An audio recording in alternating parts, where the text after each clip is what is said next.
Oh, have you met Jason? He loves Rush too.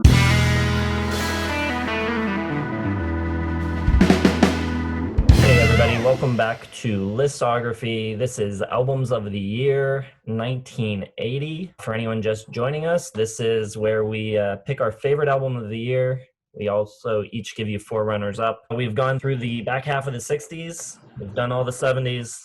Now we're on to a new decade. A lot of things changing in music around this time. So it's going to be interesting to see where things go. I apologize in advance for how long this intro might be because there was a ton of music news happening in 1980. Paul McCartney gets arrested in Tokyo for possession of 1.5 pounds of marijuana and cancels the remainder of his tour. In February, Bon Scott dies. Ron Wood and his wife are arrested for cocaine possession in the Caribbean. Patti Smith and Fred Sonic Smith of the MC5 get married. Brian Johnson is made the new singer of AC/DC April 1st. And by July 25th, they released Back in Black. So a pretty quick turnaround from Bon Scott dying. I didn't really realize how quickly all of that happened. One of the best off the bench moves ever. It's like Babe Ruth going down with an injury and Hank Aaron coming up to pinch hit. It's just like.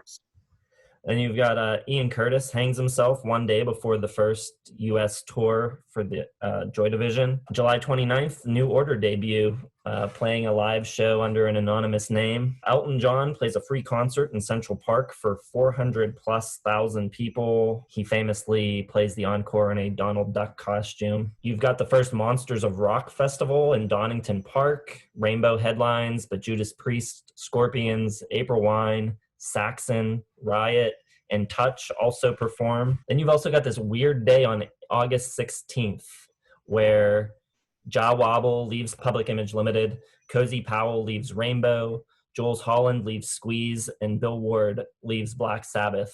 That all happens on the exact same day. John Bonham dies on September 25th. Tom Peterson is replaced in Cheap Trick. There's a riot at a Black Sabbath show in Milwaukee. Geezer Butler gets hit with a bottle and the band walks off stage. A riot ensues. Then a crazy story that I don't think I knew about. Don Henley is arrested with cocaine, quaaludes, and marijuana after a 16-year-old prostitute has drug-related seizures in his hotel room. He's charged with delinquency of a minor, but he's only fined $2,500 and given 2 years probation. And then, of course, in December, John Lennon is assassinated.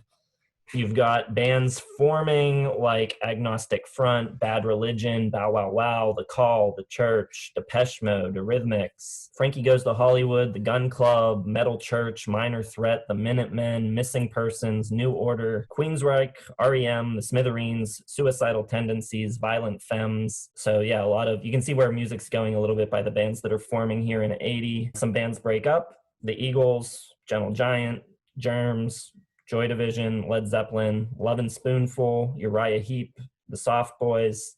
So for the top songs of the year, you've got Call Me by Blondie was the number one track of 1980. You've also got Another Brick in the Wall Part 2 by Pink Floyd, Magic by Olivia Newton-John, Rock With You by Michael Jackson, and Do That to Me One More Time by Captain and Tennille round out the top 5.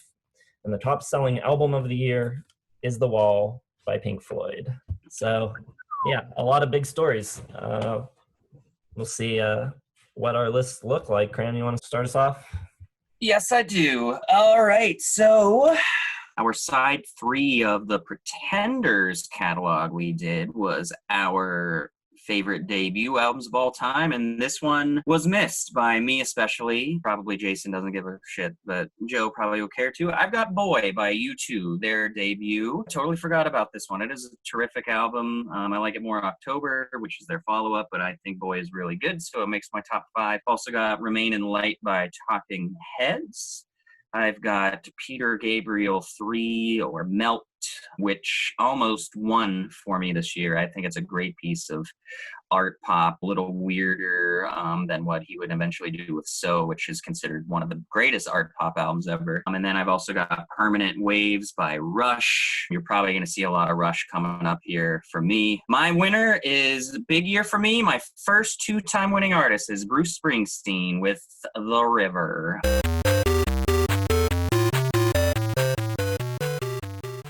love The River. You know, I don't know how much different this territory is than the albums leading up to this, starting with Born to Run and Darkness. I mean, definitely some different stuff, but, you know, these Springsteen albums during this time are all kind of just these sprawling epics about Americana and, you know, blue collar American dream kind of vibes. This one is very much like that as well. It's got that socioeconomic angst, you know, these labor workers kind of epiphanies blended with romance and, you know, just the vigors kind of everyday life. This is such just a big epic album. And also the second year in a row, I pick a double album. I had London Calling for 79. So just right now, I'm like, the more music, the better. This one does sound considerably different, I'd say. I think it's a little bit more sparkly, a little bit more shimmery.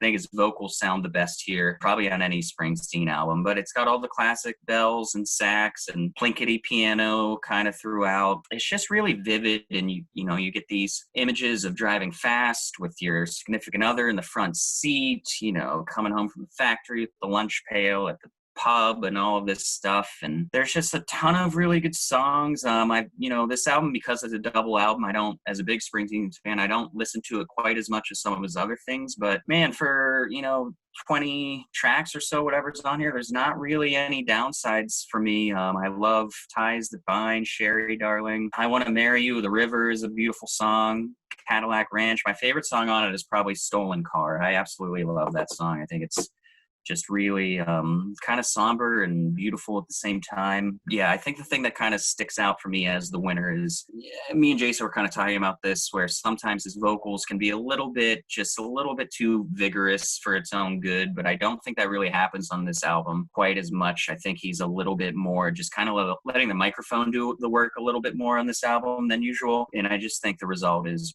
really lush and beautiful, and it's just this big epic.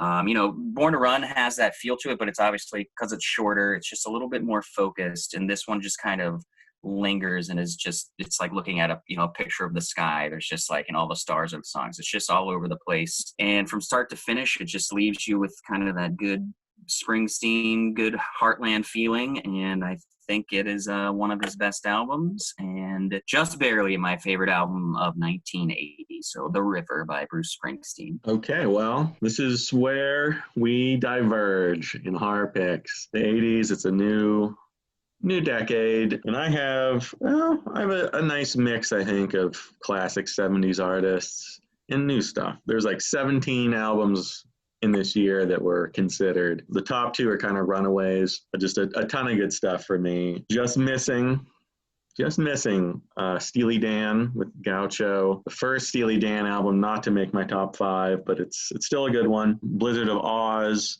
Ozzy's solo debut, just misses as well, as does ABBA's Super Trooper, and Stevie Wonder's Hotter Than July, which not considered one of his classic albums, but lots of good songs on here. He does a country song that, like, it's seriously like 80s country, and it blew me away the first time I heard it. It's so cool. You should listen to it, but not quite enough to get into the top five in a very kind of heavy year. On to my runners-up. I have Permanent Waves by Rush, the first Rush album in my top five. I like Kramzer.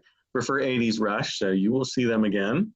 We have Drama by Yes. Also the first Yes album to get in. Trevor Horn steps in, the singer of the Buggles, and just a kind of different sound, a little poppier.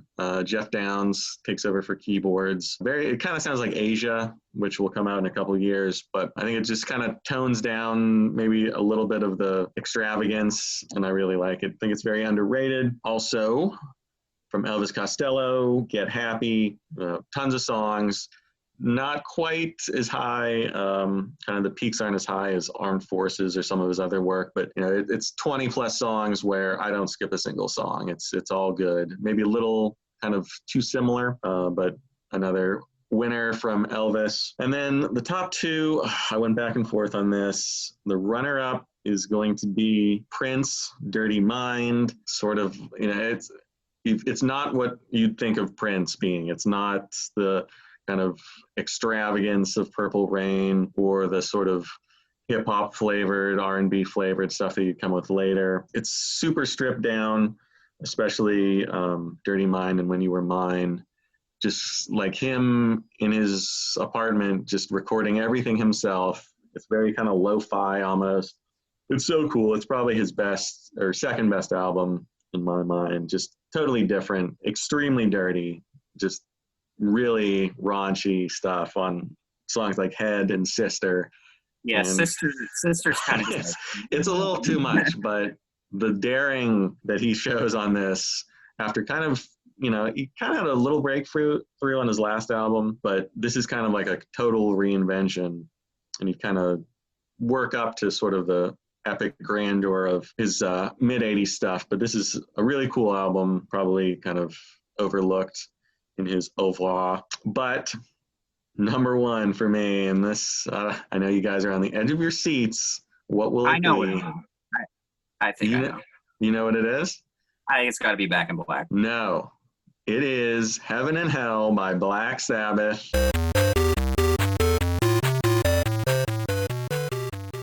Featuring the vocals of Dio. He stepped in for Ozzy Osbourne. And this is kind of like the birth of the new wave of British heavy metal, produced by Martin Birch, who'd go on to basically exclusively produce Iron Maiden. It's a different sound for Black Sabbath. Everybody's kind of brighter. You can really hear Tony Iommi's guitar work, and I think it's probably his best work.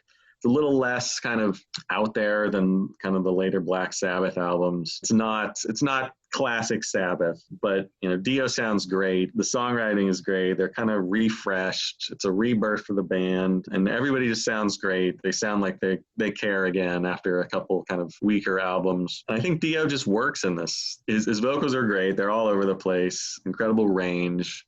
Everybody knows what Dio sounds like. But the band itself, it's seamless, the transition. You'd never know. You almost wouldn't know this is a Black Sabbath album, but I think it really works. Lady Evil, the title track, Heaven and Hell, Neon Nights, just, a lot of energy, not as slow and plodding as their older stuff.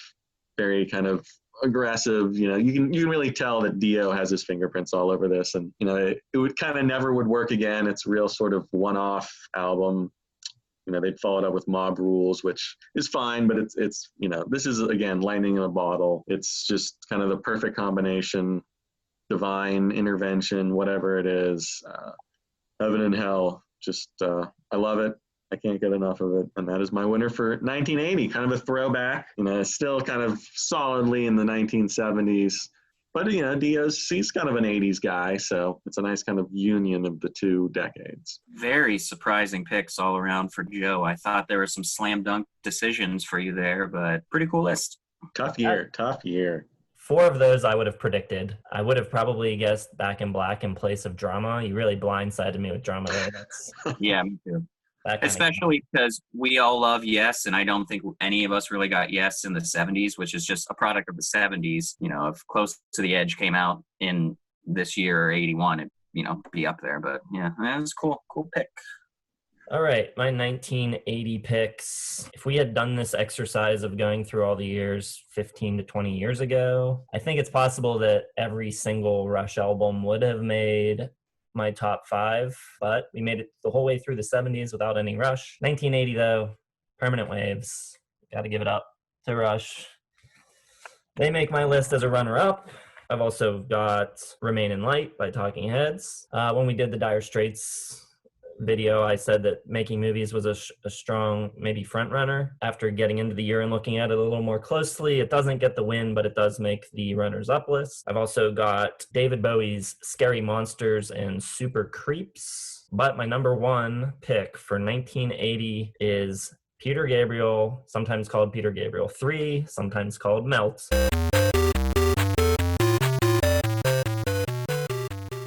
Fantastic art rock record, significant for being, or it's at least considered the first time that gated reverb was discovered and used on drums on the track Intruder, which Phil Collins actually plays drums on. Hugh Padgham, the engineer, and Phil Collins would then go on to make Phil Collins' solo record and use the same technique on In the Air Tonight, which then just sort of spread like wildfire, and that gated reverb drum sound kind of became the whole sound of the 80s. So it's a pretty significant record in that way. Also interesting about the drums on this record, Peter Gabriel didn't want any metal on the record. So no cymbals, no hi-hat.